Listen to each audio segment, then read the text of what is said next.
Disclaimer: the following story is based on alleged true events involving unidentified flying objects and unexplained phenomena. Some details may be disturbing or unsettling to sensitive viewers. Viewer discretion is advised.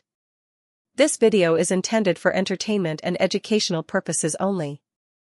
We do not claim that all information presented is factual. Interpretations may vary. It started with a sound, so low and deep it vibrated through the bones. A hum that didn't quite belong in the natural world. It wasn't thunder. It wasn't an engine.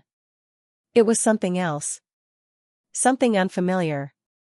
A noise that seemed to come from the sky itself, as if the heavens had suddenly begun to groan. That was the first thing people remembered before the strange lights appeared. Flickering orbs. Metallic discs. Beams of light that cut across the darkness like searchlights from nowhere. And in the silence that followed, a single question lingered in every terrified mind: what did I just see? In the quiet towns where these encounters happened, life was simple. People didn't go looking for trouble, and certainly not for things that couldn't be explained. That's what made these stories even more chilling. These weren't the claims of conspiracy theorists or sci-fi fanatics. These were accounts from farmers, school teachers, truck drivers, and even law enforcement officers, ordinary people who swore they witnessed something extraordinary. Their voices trembled as they spoke, eyes darting upward, as if they feared the sky might open again.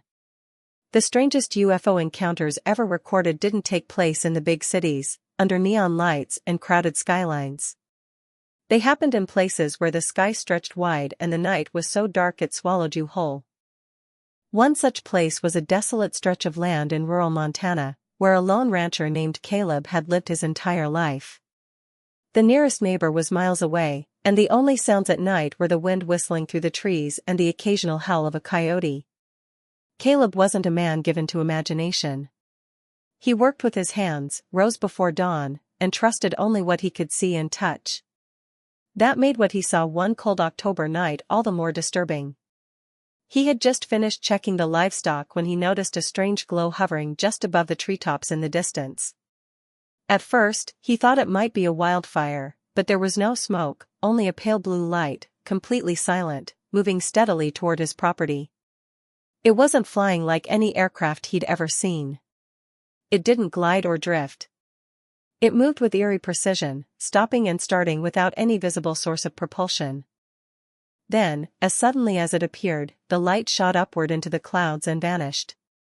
Caleb stood frozen for nearly an hour, unable to move, unable to make sense of what had just happened.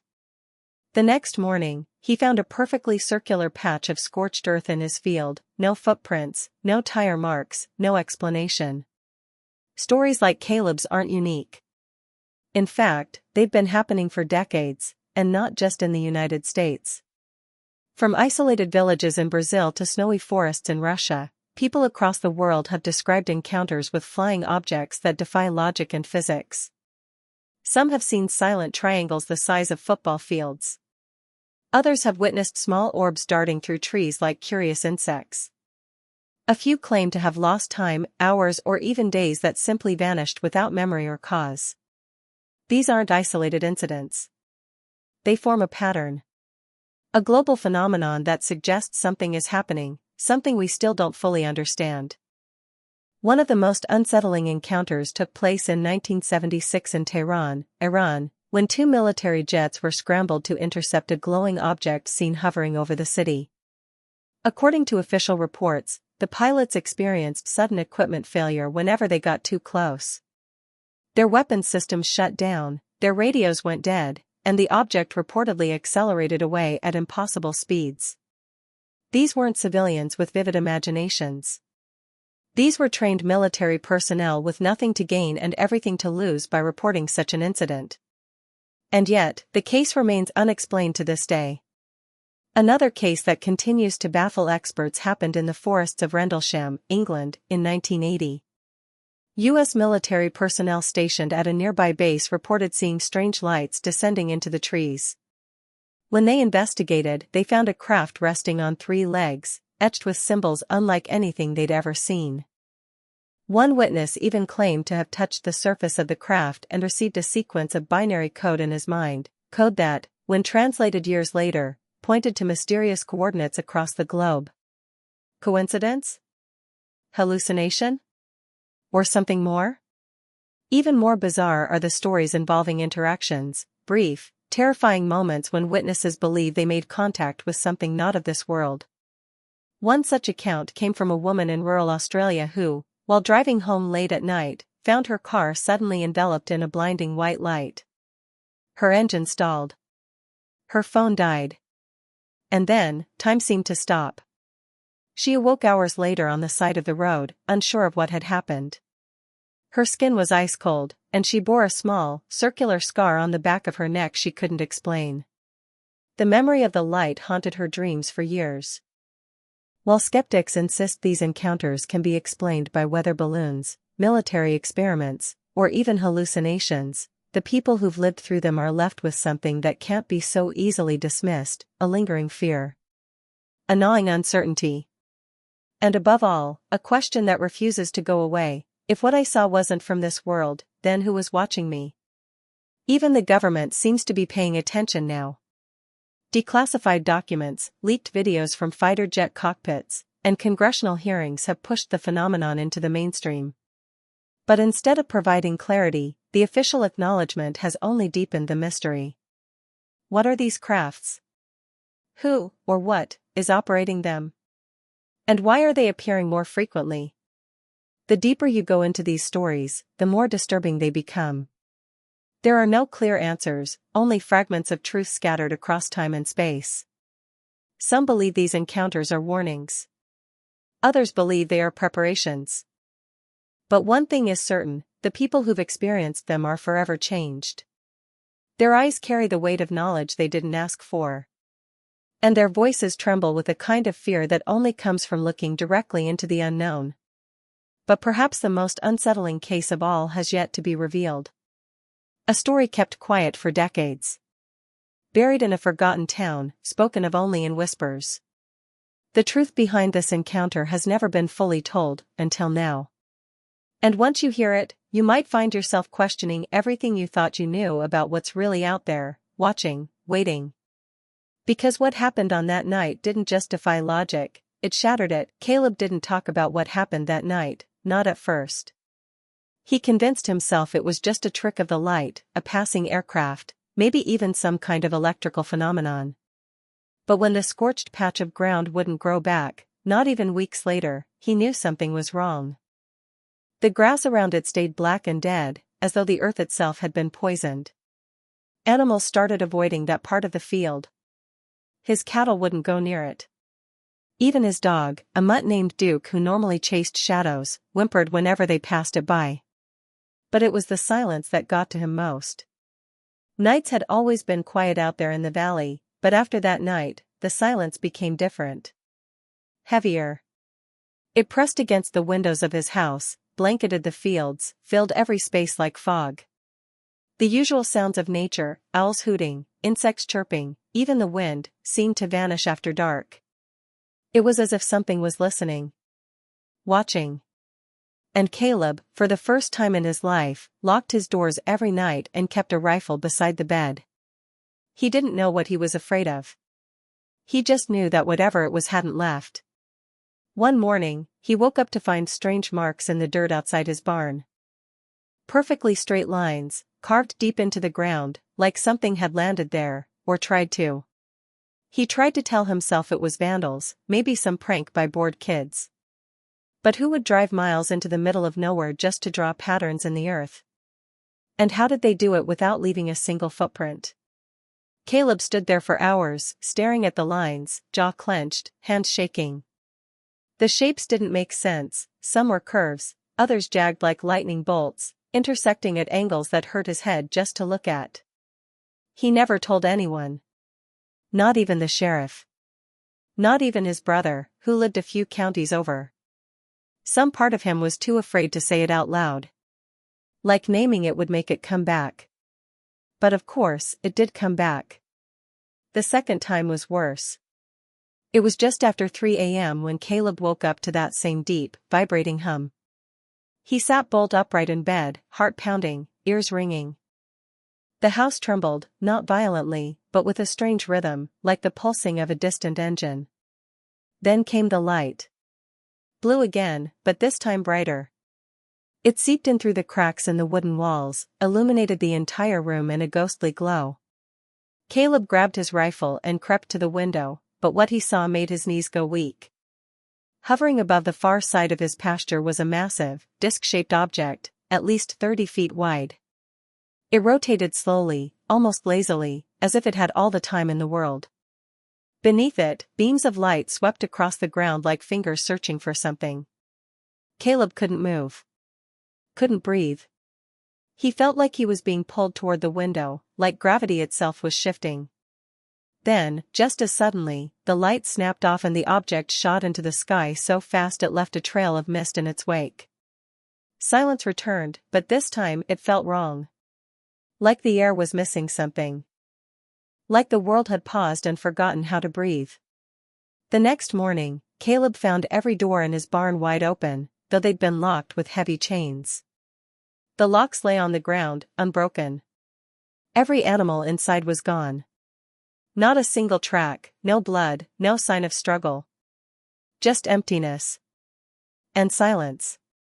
Miles away, in a town so small it didn't appear on most maps, a woman named Becca was experiencing something similar. She lived alone in a rented cabin near the edge of the forest, working remote tech support for a company in Phoenix. Becca had moved there to escape the noise of city life, but lately, the silence around her felt oppressive. At first, it was little things, her phone buzzing at odd hours with static calls, lights flickering even though the wiring had just been replaced, and strange dreams that left her gasping for air. One night, she was woken by the sound of her front porch creaking. Not a normal creak, like from wind or shifting wood, but slow, deliberate steps. She reached for her phone to call someone, anyone, but it was dead. Not low battery, completely black. She crept to the window and looked out, expecting maybe a stray animal or a trespasser. But there was nothing. Just the porch swing swaying gently back and forth, even though there was no wind. The next morning, she found the swing chain twisted 3 times around the beam, like someone, or something, had spun it. It only got worse from there. Lights in the sky. Sounds outside her window that didn't make sense. One night, she saw something standing in the tree line. It was tall. Thin. Still. She couldn't see its face, but it seemed to be looking at her. She turned away for a second, just to grab her phone, and when she looked back, it was gone.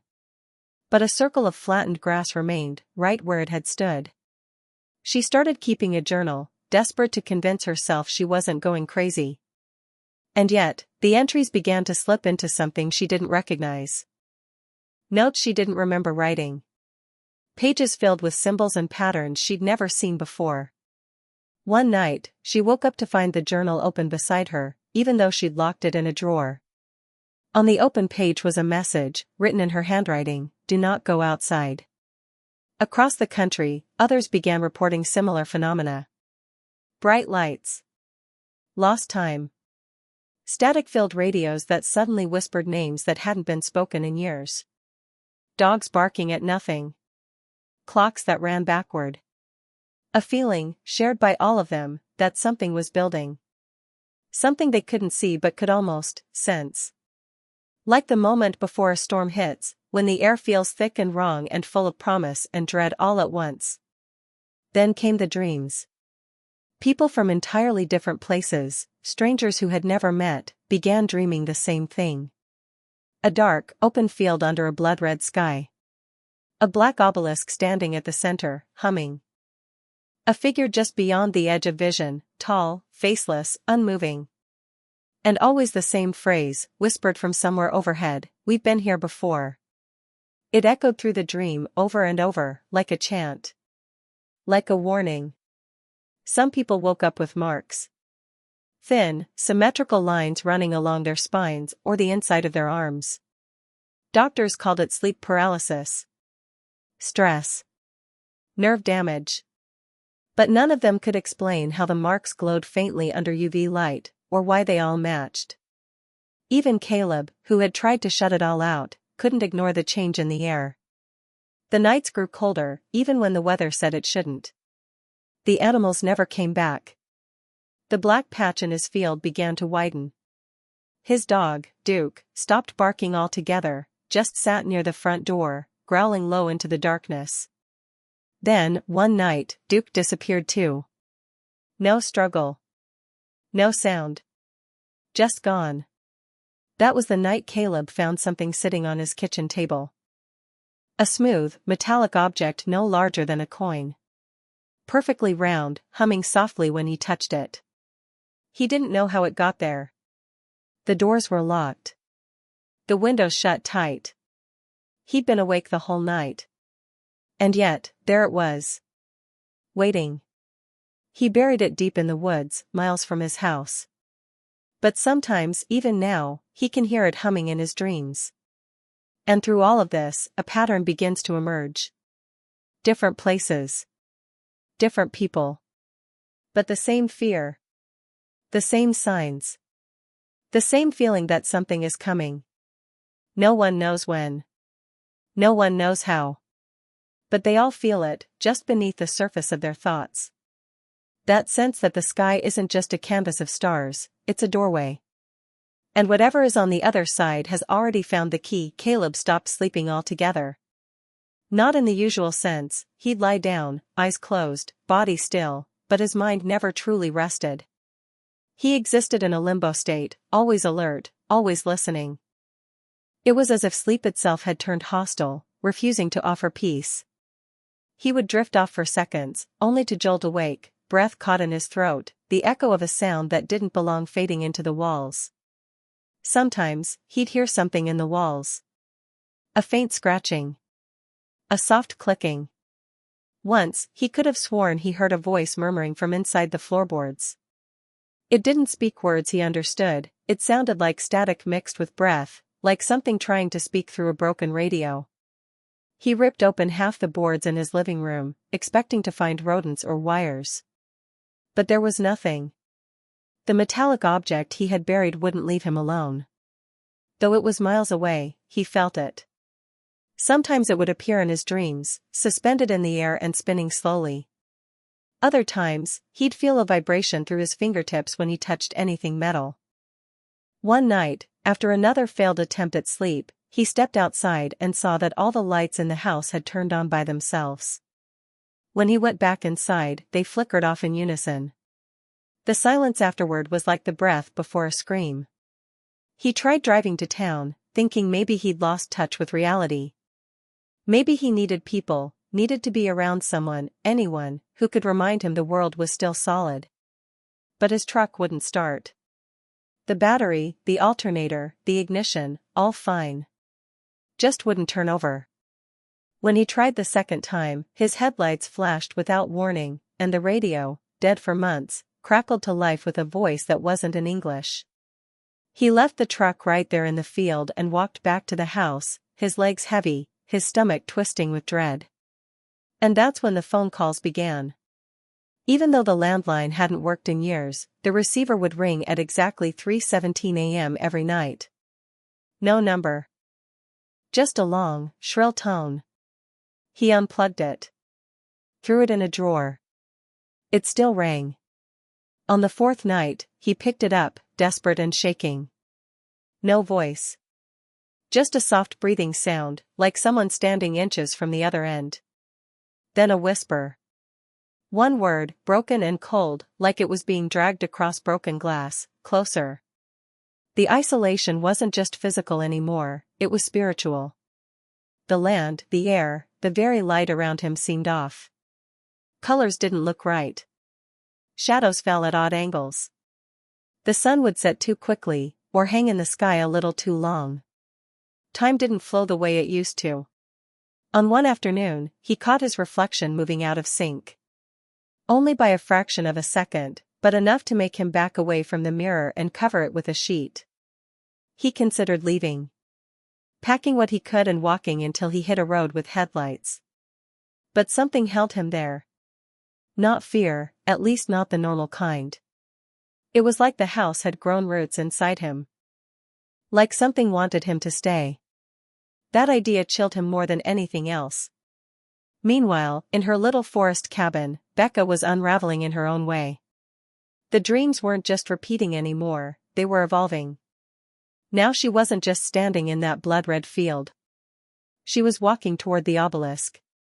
She could feel the dirt under her feet, hear the hum growing louder, feel the air thickening the closer she got. And always, the figure at the edge of her vision followed. She never saw its face. But sometimes she'd feel it beside her in the dream, and she'd wake up with bruises on her arm, like someone had gripped her in the night. Her journal was no longer just a diary. It had become a map. She'd begun drawing things, structures, coordinates, even constellations she didn't recognize. It was like she was documenting something being fed to her, piece by piece, through the dreams. And though she told herself she didn't believe it, a part of her did. A part of her wondered if she was changing. If whatever this was, it had started inside her. One day, she saw something through her window again. Not in the trees this time. Closer. It was early morning, light just breaking through the fog. A silhouette, standing completely still at the edge of her garden. She couldn't make out its features, but the way it held its head, tilted slightly, as if curious, made her stomach turn. She blinked. It was gone. That night, her computer turned on by itself. On the screen was a single folder. Inside were files she didn't recognize, images of landscapes she'd never seen, infrared shots of what looked like metallic structures buried underground. There were video clips, too, low-res and grainy. Shapes in the sky. A group of people huddled in a circle, hands held, speaking in whispers. Then, a flash of light, and the camera cut out. She slammed the laptop shut and didn't touch it again for days. But the folder kept reappearing, even when she deleted it. Across the miles, Caleb started hearing music at night. Not loud. Not clear. But unmistakable. A few haunting piano notes, always the same, always coming from the woods. He went out one night, flashlight in hand, following the sound. Every few minutes it would stop, then start again, always a little farther into the trees. He followed it for nearly an hour before he found something that shouldn't have been there. In a clearing stood a structure. Rusted metal. Thin, tall, almost like scaffolding. But it was curved in ways that metal shouldn't bend.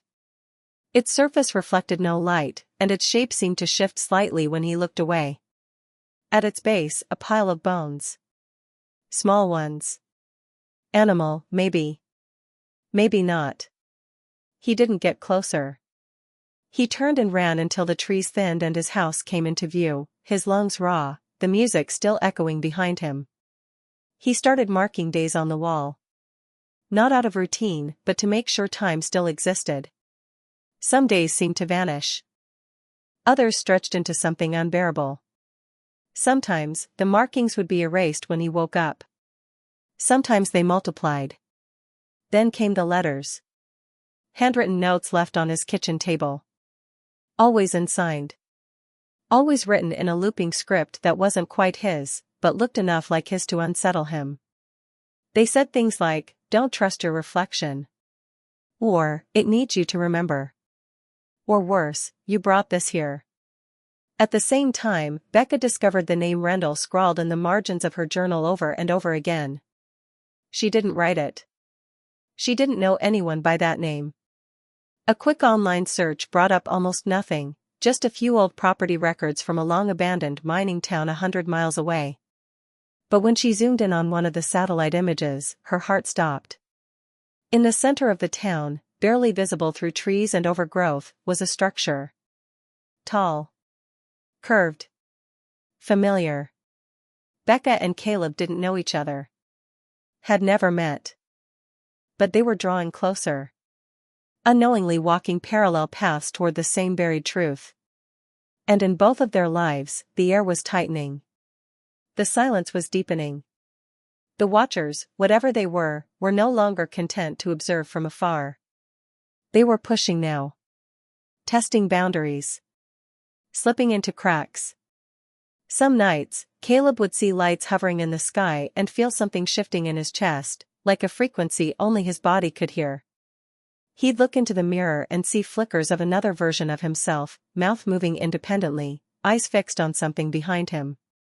Becca, meanwhile, had begun blacking out. Short spans of missing time, 10 minutes here, half an hour there. She once woke up outside, barefoot in the snow, journal clutched to her chest. A new symbol burned into its cover. Both of them were breaking. Unraveling slowly under the weight of something neither could name. But in their bones, they understood, this wasn't random. It wasn't some fluke of nature or a shared delusion. Something had found them. Chosen them. And whatever it wasn't done yet. Because the signs were growing. And soon, the sky would open again. Caleb no longer bothered pretending that what was happening could be explained. Science, logic, reason, none of it held up anymore. It wasn't just fear now, it was resignation. A slow, creeping understanding that whatever had started out in the pasture that night had wrapped itself around his life, around his mind. It was inside him. He could feel it now, in the way the air buzzed around him, in the way his thoughts sometimes came too fast or not at all. It didn't matter what he did. It was watching. Waiting. Growing bolder. He stopped using the front door. Something about it felt wrong. Cold. Like there was something just beyond it, pressing against the wood, breathing in time with him. Instead, he used the back, slipping out only when absolutely necessary, avoiding mirrors, refusing to look too long at his own reflection. He'd caught something in the glass once, in the hallway, just over his shoulder. A figure. Tall, blurred, wrong. But when he turned, the hallway was empty. Still, he felt it for hours after. The weight of unseen eyes pressing against his back. Nights became unbearable. The lights in the house would pulse, dim, then bright, like a heartbeat. There were clicking sounds in the attic, as though something with long limbs was crawling slowly, deliberately, just above him. One night, he heard whispering right beneath the floorboards. At first, he thought it was the wind, but the whispers formed words, broken, warped words that didn't quite make sense but still made his skin crawl. Phrases like "open the door," "we remember," and worst of all, "you were the first." That last one kept him up for 3 straight days. On the third night, the power went out. Not just a flicker, complete darkness. The house was swallowed by it. He lit a candle and sat in the middle of the living room, rifle across his lap, every window covered. Outside, something moved. He heard it, soft steps crunching gravel, the faintest metallic sound dragging across the ground. Then tapping. Not random. Rhythmic. Tapping against the window panes. Each tap matched his heartbeat until it didn't, until it sped up. Faster. Urgent. He clamped his hands over his ears, trying to drown it out. But the tapping continued. Even when he screamed. And then, silence. Not peace. A vacuum. A space where sound had once existed. He couldn't even hear his own breathing. And in that absolute, unnatural silence, something pressed its hand, if you could call it that, against the glass. It left behind no fingerprints. Just a faint glowing residue in the shape of something, not human. Not quite. 5 elongated marks. Slightly curved. Slightly off. Like the imprint of a creature pretending to understand the idea of hands. He stayed in the center of the room until dawn, candle flickering, muscles stiff with fear. When the sun finally broke over the trees, the house groaned around him like it was exhaling. The lights flickered back on. His phone buzzed once, even though there was no signal. And far away, in the dim forest cabin, Becca was reaching her own breaking point. The dreams had stopped being dreams. Now they felt more like visits. Like she was being taken, pulled out of her body and placed somewhere else. The red field. The black obelisk. The tall figure. But now there were others. People standing in rows. Unmoving. staring with hollow eyes that weren't eyes at all. Lights floated above them, orbiting slowly, pulsing like stars that had lost their sky. Becca never spoke in the dreams. She couldn't. Her mouth wouldn't move. But the figure in the distance would raise its hand, long and thin, and she would feel a rush of static through her spine, a soundless command vibrating in her skull. Each time she woke up, a new line appeared in her journal, etched deep into the pages. Messages. Coordinates. Drawings of machines. One night, a symbol she'd never seen before appeared on her front door, burned into the wood, as though carved by something far hotter than fire. She looked it up online and found only one vague reference, in a declassified Cold War document describing a mass hallucination among soldiers stationed in the Arctic. The page said only this: do not engage. Entity exhibits reality distortion capabilities. Location must remain classified. Becca tried to leave once. Packed a bag, started walking down the long gravel path toward the main road. But the path didn't end. She walked for hours, through fog, through trees that all looked the same. No matter how far she went, she never reached the road. Eventually, she turned back, only to find herself standing right in front of the cabin again. Her breath caught in her throat. Her legs went weak. The cabin looked different. The wood was darker. The door slightly ajar. But she hadn't left it that way. Inside, her journal sat open on the table. A new line written across the page: you belong to this place now.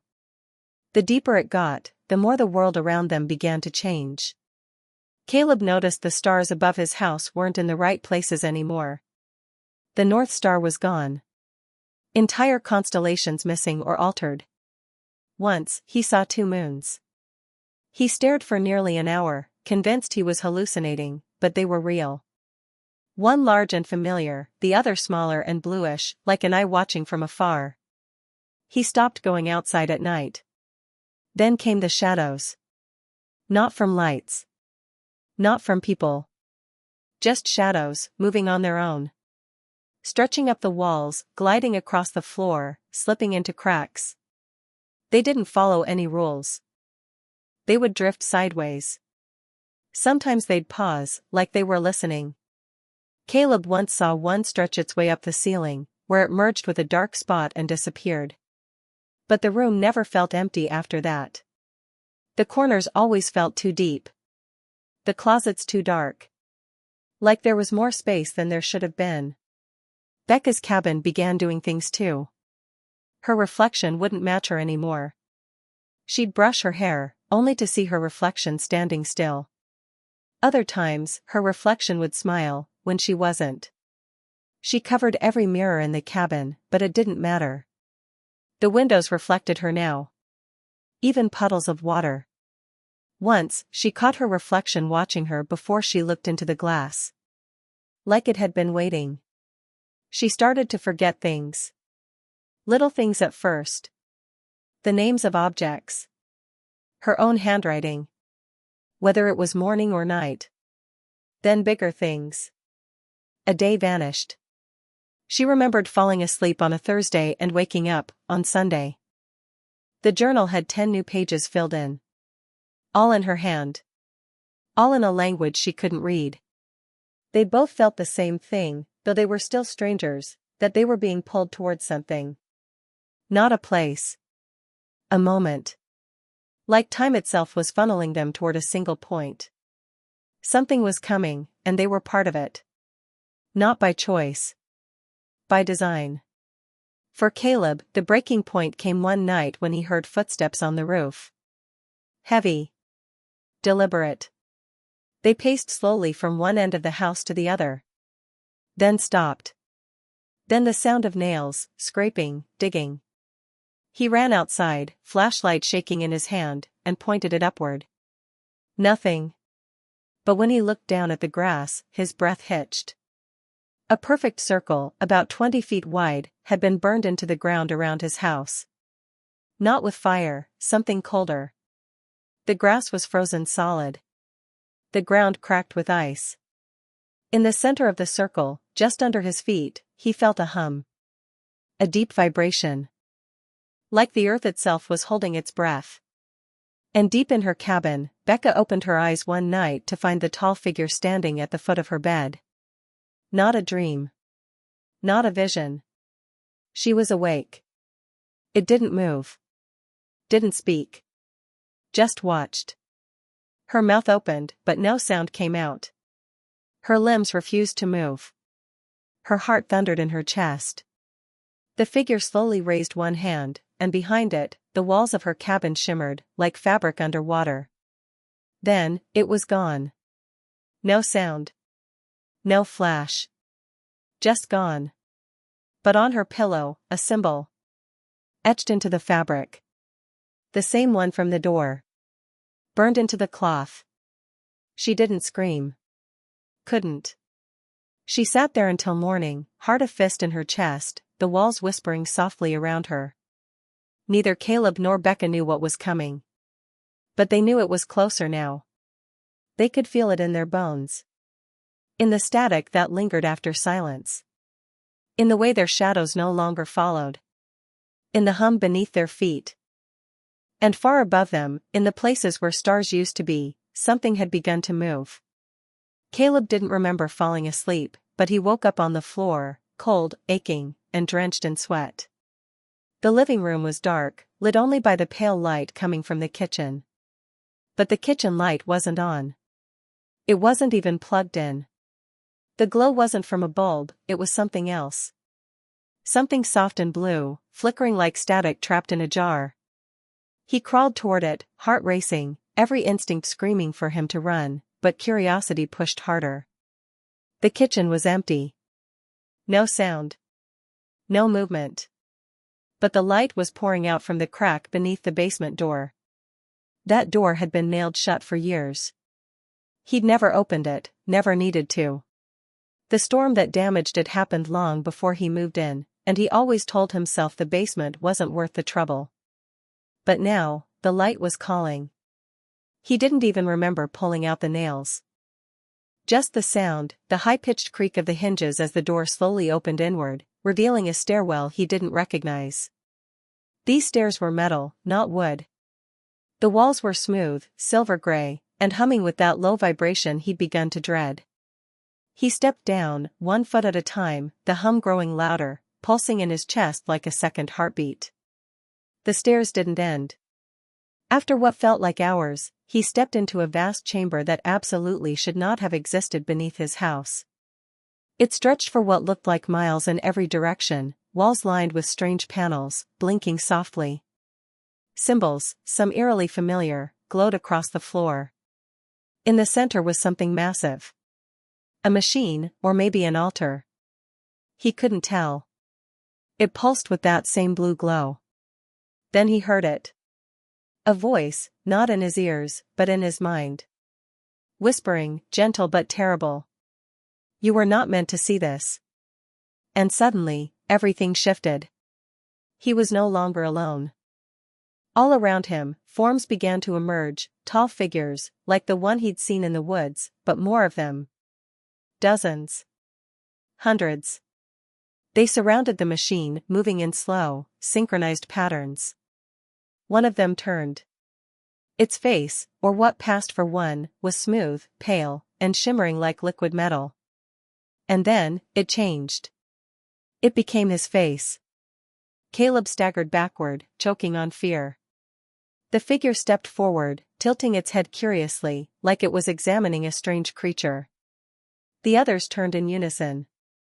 Every one of them wore a different face, some familiar, some not. One wore Becca's. Another wore his father's. Then one looked exactly like Caleb as a child. The voice returned. We are your memory. We are the before. You called us when you looked up. Now you are home. He ran. Didn't look back. Climbed until his legs gave out, burst through the basement door and slammed it shut behind him, chest heaving. He threw up on the kitchen floor. But even then, even in his panic, the silence was louder than ever. The hum was still there, vibrating through the walls, the floor, inside his teeth. And in the corner of the room, the shadow moved again. Far away, Becca's cabin was gone. Not destroyed, gone. She had left it for a moment, just a walk around the property to try and calm herself. When she came back, there was nothing but trees. The clearing was overgrown like it had never been cleared at all. No trace of the porch, the firewood, the mailbox. Not even a footprint. Just forest. Dense and silent. She ran. Screamed for hours. But the forest didn't respond. Her phone no longer worked. The compass spun wildly. Even the sky looked different, like the clouds were watching her. She fell to her knees and wept. And that's when she saw the others. Figures, at first only in the corner of her eyes, but then clearer. People. Not quite real. Flickering. Transparent. Walking through the trees, muttering, weeping. She called out to them, but they didn't hear her. Or maybe they couldn't. One passed within inches of her, and she felt nothing but cold, overwhelming despair. They weren't ghosts. They were like her. Trapped. Phased into something else. Forgotten by time. Then, in the soil, she found it. A plaque. Rusted, old. She wiped it clean and froze as the letters revealed themselves. Becca Lynn Hart. Lost to the light. 1987? Her own name. But, she was born in 1993. That didn't make sense. None of this made sense. She'd never been here before, how could her name be on a memorial stone in a place she'd never visited? Unless. She staggered back, mind reeling. Unless this wasn't her timeline. Unless the beings, or whatever they were, had been playing with reality itself. Bending it. Tearing pieces of it apart and stitching them together. What if this version of her had been here before? What if she was just one of many? The voices came again. You crossed a line. There is no return. Only remembrance. Becca screamed. Meanwhile, back in his house, Caleb finally broke. He drove. Didn't grab anything. Didn't look back. Just drove. Through the forest, down back roads, anywhere that might take him away. Except it didn't work. No matter how far he drove, he kept seeing the same landmarks. The same bent stop sign. The same rusted barn. The same stretch of road. He drove for hours but was only burning gas in circles. He stopped when his headlights lit up the same deer skull he'd passed that morning, still nailed to the same tree. And beneath it, scratched into the bark, you cannot escape your own echo. Caleb turned off the car. Sat in the silence. Tears fell without him noticing. His hands shook. The sky above flickered, stars blinking out one by one. Suddenly, his radio crackled. Even though it hadn't worked in days. A voice came through. It was his own voice. Saying a phrase he hadn't spoken aloud in years, I should have never gone out there that night. What followed was a high-pitched screech, and then, a whisper, we're almost ready to begin. Now both Caleb and Becca are caught in something far bigger, far more terrifying than either of them could understand. Not just a haunting. Not just an abduction. This was a rewriting of everything they thought was real. An intrusion from something ancient. Something beyond time and form. The worst part? They were part of it. From the beginning. Now I need to ask you. What would you do in this situation? Would you keep running, or would you try to understand the sky above Caleb had fractured? Not metaphorically, literally. He stood in the center of the clearing, where the old field used to be, and watched as the stars split apart like shattered glass. Jagged seams of light zigzagged across the heavens, revealing something behind the night itself. Not space. Not the universe. Something deeper, older. Like the sky was just a projection, and now the real had torn. He wasn't alone. The field, once overgrown and forgotten, now shimmered with energy. Tall figures encircled him, their forms flickering between shadows and light. Some appeared human. Others wore twisted versions of faces he barely remembered, childhood friends, neighbors, strangers from old dreams. But their eyes were all the same, wide, black, and endless. Unblinking. The machine had risen from the earth hours ago, unearthed by invisible force. It hovered slightly above the ground, humming like a living thing. Symbols pulsed along its surface. It wasn't built, it had grown, or been summoned. And now it had come alive. Caleb clutched the journal he'd found in the ruins of Becca's cabin, pages filled with coordinates, glyphs, and drawings he still didn't fully understand. But the final entry stood out, burned into the paper: the memory must be sacrificed. That's the only way to escape the loop. He didn't know what it meant. But he was done running. Done watching the world unravel around him while he stood helpless. If there was even a chance this could end, if there was a way to break free, he'd take it, even if it destroyed him. As he stepped forward, the beings parted. Not as an act of mercy, but anticipation. They wanted him to try. They wanted to see if he could succeed, because none before him had. Inside the circle, time didn't behave like it should. Seconds stretched, warped. Caleb's movements felt slow, like swimming through syrup. But he reached the machine. His fingers brushed the surface, and his mind exploded with sound. Not noise. Not music. A memory.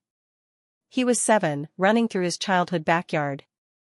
His mother's voice calling him in for dinner. The sun warm on his face. And in the sky, something blinking. A shape. He'd forgotten this moment. Suppressed it. But now, the machine forced it back. He had seen them before. He dropped to his knees, sobbing, as more memories flooded him, times he'd felt watched, times he'd spoken to things he thought were dreams. He hadn't imagined any of it. His whole life had been a breadcrumb trail leading here. This moment. This machine. This choice. Then he saw her. Becca. She appeared at the edge of the clearing, eyes wide with confusion and terror. Her face was pale, her clothes torn. She'd been through the same torment. She held her own journal in her hands, and it glowed faintly, pulsing in sync with his. The beings turned toward her, their forms shuddering in delight. The voice echoed again, everywhere and nowhere: 2 keys. 2 vessels. Only one will open the door. Becca stepped forward, eyes locking with Caleb's. They didn't speak. They didn't need to. Something ancient and terrible was about to break through, unless one of them could stop it. The machine opened. Not with a sound or motion, but with a feeling, a pulse so intense it nearly yanked Caleb off his feet. Inside was a void. A swirling pit of light and darkness, fighting against each other like oil and fire. It wanted to consume. It wanted more. Caleb's journal floated from his hand, pages flipping wildly until it hovered above the void. Becca's did the same. And then, without warning, the journals merged, snapping into each other like magnets. From the fusion, a single page drifted down. Becca caught it. Read it. Then looked at Caleb with tears in her eyes. It's not the memory, she said softly. It's us. We're the sacrifice. The void reacted, pulsing, stretching upward like it had heard its name called. No, Caleb said, shaking his head. There has to be another way. There isn't, she whispered. It used us to open this, whatever this is. And now, it wants us to seal it again. The beings began to shift. One by one, they stepped into the machine, into the void, and disappeared. Each time, the light grew stronger. The pressure around them intensified. Caleb's head felt like it would split in half. Then he realized something horrifying. They weren't being destroyed. They were feeding it. This wasn't containment, it was birth. Becca saw it too. Her mouth opened in a scream, but the sound vanished into the wind. No, Caleb said again, louder. We're not sacrificing ourselves to finish its arrival. The final twist hit him like a punch to the gut. This had never been about stopping something. It had been about creating it. Their suffering, their trauma, their fear, it had been cultivated like crops, growing the entity's strength. The machine, the dreams, the whispers, all of it was to prime them. Prepare them. And now, they had a choice. Feed it, or fight it. Becca's eyes narrowed. We fight. They didn't know how. But the moment they chose to resist, the machine reacted, wildly. The symbols on its surface flared red. The humming became a shriek. The void twisted, angry. The entities still outside it began to turn, distorted and confused. Caleb raised the journal high and stepped into the light. He screamed words he didn't know, language not meant for human mouths, but they came out of him like second nature. The journal caught fire in his hands, and the machine screamed. Becca followed, chanting with him. The light turned black. The void began to collapse in on itself, but not without a fight. Tendrils of energy lashed out, tearing into the earth, snapping trees like twigs. A surge of force threw them both backward. Caleb hit the ground hard, vision blurring. Through the haze, he saw Becca crawling toward the edge of the machine, her hand outstretched. Then, silence. And the void consumed itself. A final pulse of black light burst outward, knocking both of them unconscious. When Caleb opened his eyes again, it was morning. Birds chirped. The sky was whole. No fractures. No shimmer. He sat up slowly. The field was gone. Just grass. Trees. No machine.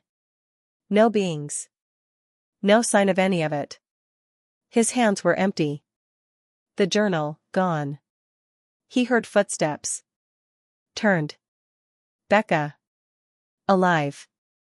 Shaken. But there. They didn't speak. Just sat side by side in the dirt, staring at the sky, letting the silence be enough.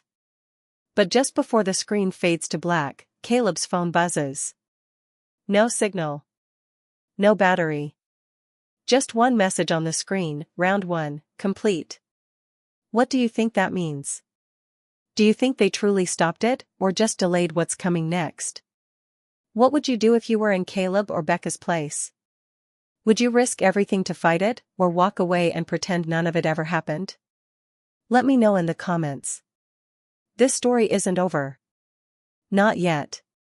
Tell the truth, no matter how terrifying it is? Do you think Caleb or Becca will survive this?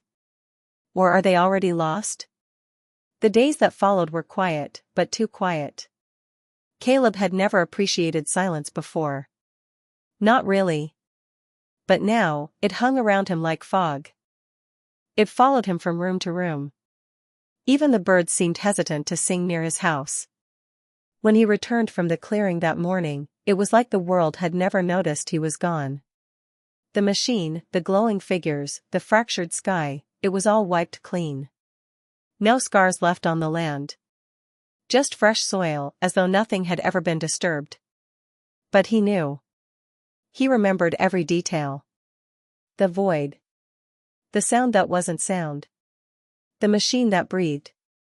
The way Becca's face changed in the light, how, for a moment, he wasn't even sure she was real. And the message, the one on his dead phone. He never told her. He wanted to believe it was just a glitch. Some cosmic aftershock. But deep down, he knew better. Becca left town 3 days later. No goodbye.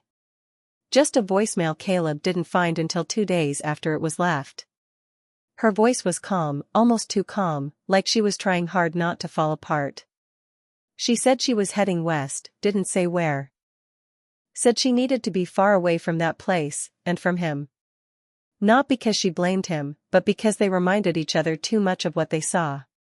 She ended the message with something strange. I think something stayed with me. Not inside me. Just, near. Like it's watching, but waiting. You ever feel that, Caleb? Like your shadow isn't yours anymore? Then silence. A long pause. Then click. He didn't call her back. Caleb tried returning to normal life, but nothing was normal anymore. He couldn't keep a job, every fluorescent light hummed the same pitch as the machine. Every electronic screen flickered when he got too close. Sometimes, when he looked into a mirror too long, the reflection lagged just a second behind. His sleep was broken. Always interrupted by static-filled dreams. Always the same voice whispering from the dark, "You opened the door. You didn't close it. You just slowed it down." One night, he heard footsteps upstairs. He lived alone. He grabbed a flashlight, heart thundering, and crept up the steps. But there was nothing. Every room was empty. Every closet clear. Until he entered the guest bedroom. The smell hit him first. Burnt ozone. Like lightning had struck inside the house. Then he saw the mark. On the far wall, etched deep into the paint, those symbols. The same ones from the machine. Drawn perfectly, impossibly, in a circle. In the center, a single handprint. His own. He moved out the next day. Abandoned everything. Got in his truck and drove until the gas ran out. Slept in the cab. Ate convenience store food. Lived like a ghost drifting from place to place, hoping distance would keep the shadows away. But they always found him.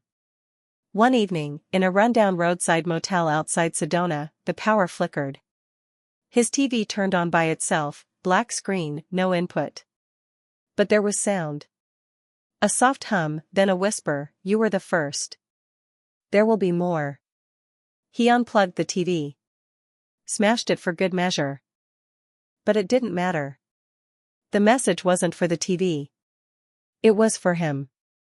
He saw news reports occasionally, stories buried deep online. People vanishing in rural areas. Bright lights over cornfields.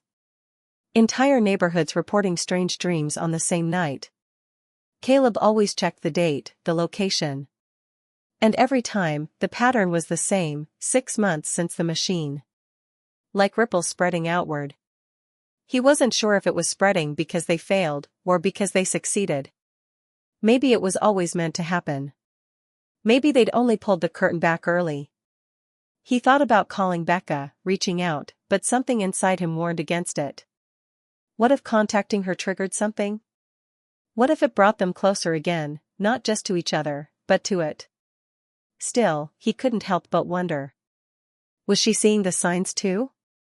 Was she hearing the whispers? Was she still herself? The real breaking point came a year later. Caleb was living off the grid, deep in the Montana woods. Solar power. No internet. No TV. He'd made peace with the solitude, even found comfort in it. Until one morning, a knock came at his cabin door. He froze. No one knew he was here. He hadn't seen another human in weeks. The knock came again. 3 slow raps. He opened the door with his heart in his throat. It was a package. Wrapped in brown paper. No address. No name. Just the word "remember" written in black ink on the side. He opened it. Inside was a VHS tape. Old. Faded. Labeled only with a date, 7/13/93, the day he'd seen the light in the sky as a child. He didn't own a VCR. But the very next day, one appeared on his front porch. No note. No tracks. Just sitting there. Waiting. He watched the tape that night. It was footage. Home video, filmed shakily. A boy running through a yard, him, at 7. He recognized the scene instantly. Then the camera panned upward, showing a clear view of the sky. The object was there. Triangular. Silent. Hovering. But what chilled him wasn't the ship.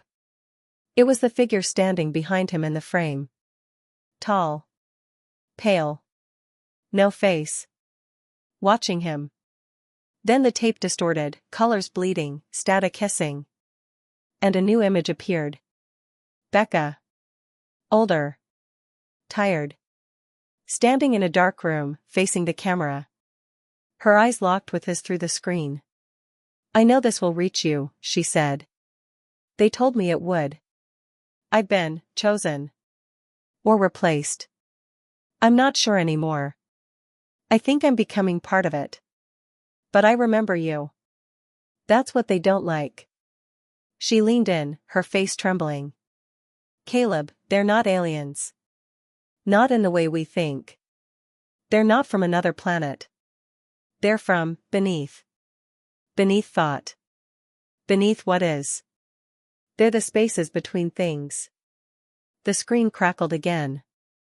One last sentence before it cut to black, asterisk it's not over. It's never over. Not as long as we remember. Asterisk Caleb didn't sleep that night. He buried the tape deep in the forest, beneath a tree marked with that same symbol from the machine. He burned the VCR. Tore apart the cabin. Left the woods the next morning. Now, he moves constantly. Always looking over his shoulder. Always checking for signs.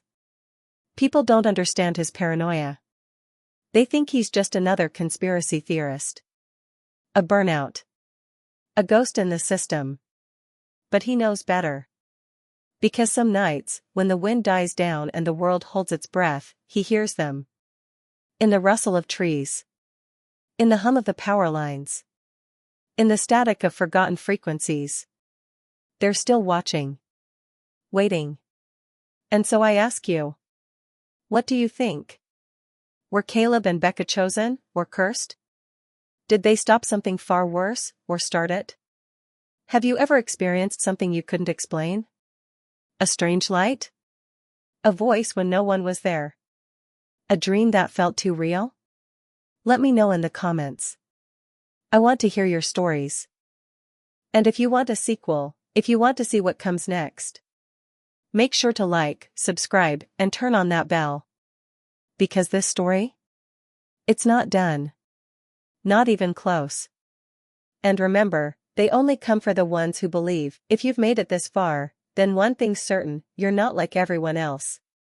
Most people would have clicked away by now. Most would have been too afraid to keep watching. But you? You stayed. You felt every eerie second. You walked alongside the shadows. And maybe, just maybe, something walked with you. But now the question is, what will you do next? Will you just move on and pretend this was just another video? Or will you step deeper into the unknown, into the kind of truths most people run from? If you were in Caleb's place, would you have gone back to the machine? Would you have listened to the whisper and the static? Would you have survived? Tell me in the comments. Seriously, what would you do? Because the stories we tell don't end when the video fades to black. Sometimes, they're just beginning. And if you want to see what happens next, if you need to know what's waiting just beyond the veil, hit that like button. Not just to support the video, but to let us know you're one of the brave ones. The ones who don't look away when the dark gets deeper. Subscribe if you're ready to hear more real horror stories. The kind that twist reality just enough to make you question what's truly out there. The kind that don't just entertain you. They follow you. And don't forget to turn on the bell. Because the next story might just be the one that changes everything. And trust me, you won't want to miss it. Here on this channel, we don't just share creepy tales. We open doors. And once a door is open, sometimes it opens both ways. So tell me, did you hear something while watching? Did the lights flicker? Did your screen glitch? Maybe it was just your imagination. Or maybe, it wasn't. Drop a comment. Let me know what you felt. What creeped you out the most? What theories you have? And what you think is still hiding in the shadows of this story. Because whether you believe it or not, someone, or something, is always watching. And if you're still here, still reading this, then you're already part of this. So don't just watch from the edge. Step inside. Like, comment, subscribe.